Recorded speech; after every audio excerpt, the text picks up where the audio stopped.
नमस्कार बच्चों, एक जगत एक लोक कविता का हमने पठन कर लिया है, तो अब हम इसको समझेंगे। एक जगत एक लोक सबका है एक मान, यानी कि यह संसार एक मानव लोक है। इस दुनिया में रहने वाले सभी लोग एक जैसे सम्मान के हकदार हैं। एक चंद्र एक सूर्य एक भूमि आसमान, यानी कि रात में एक ही चंद्रमा सारे संसार में अपनी चांदनी फैलाता है। दिन में एक ही सूर्य सारे संसार को प्रकाशित करता है। हम सब एक ही धरती के नीचे और एक ही आसमान के नीचे रहते हैं। एक तेज एक हवा एक ही है पानी, यानी कि हम सबको मिलने वाला प्रकाश, हवा और पानी एक जैसा ही है। जीवन है सुख दुख की एक कहानी, यानी कि जीवन में हमें मिलने वाला सुख और दुख भी एक जैसा ही है। एक देह एक रक्त एक अस्थि एक प्राण, यानी कि हमारा शरीर भी एक जैसा ही है। हम सबके खून का रंग भी एक जैसा ही है। हमारे शरीर की बनावट एक जैसे हड्डियों से भी हुई है और हमारे शरीर में जो प्राण है वह भी एक जैसे ही है। हर्ष भरे गाए हम राग सुहाने, समता और ममता के गीत तराने। हम सबको आनंदित होकर सुंदर राग छेड़ने हैं। समानता और पारस्परिक प्रेम के गीत हम सबको गाने हैं। घर घर में गूंज रहा निस्दिन यह मधुर गान, यानी कि रात और दिन में यही गीत गूंजे और हम सबको यह गाना है कि एक जगत एक लोक के हम सब निवासी हैं।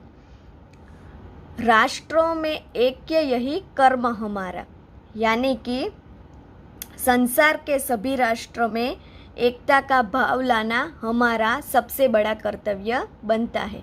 प्रगति न्याय मानवता धर्म हमारा, यानी कि हमारे राष्ट्र की प्रगति करना, उनको न्याय दिलाना और एक दूसरे के साथ हमें समानता से और बिना किसी भेदभाव से प्रेम से रहना हमारा फर्ज और धर्म बनता है।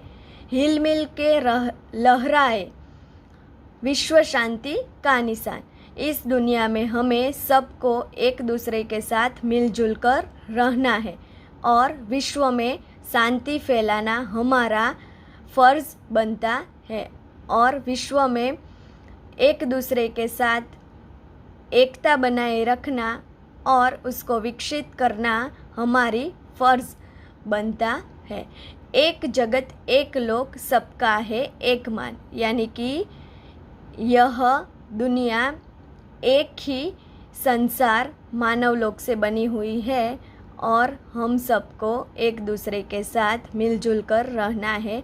यह इस कविता में हमें समझाया है। नमस्कार बच्चों, एक जगत एक लोक कविता हमने पढ़ ली है और समझ ली है। तो चलो बच्चों, अब हम इसके शब्द के अर्थ देखेंगे।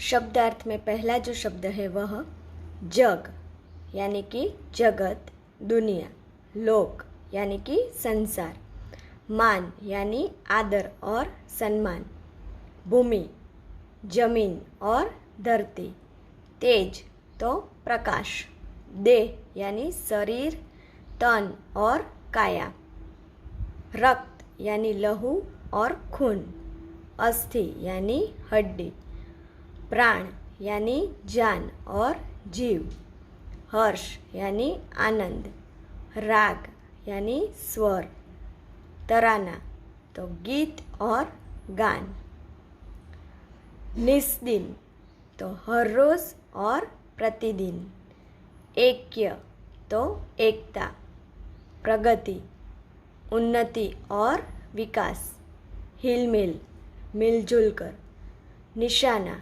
तो चिन्ह। बच्चों, अब आपको इसे नोटबुक में लिखना होगा।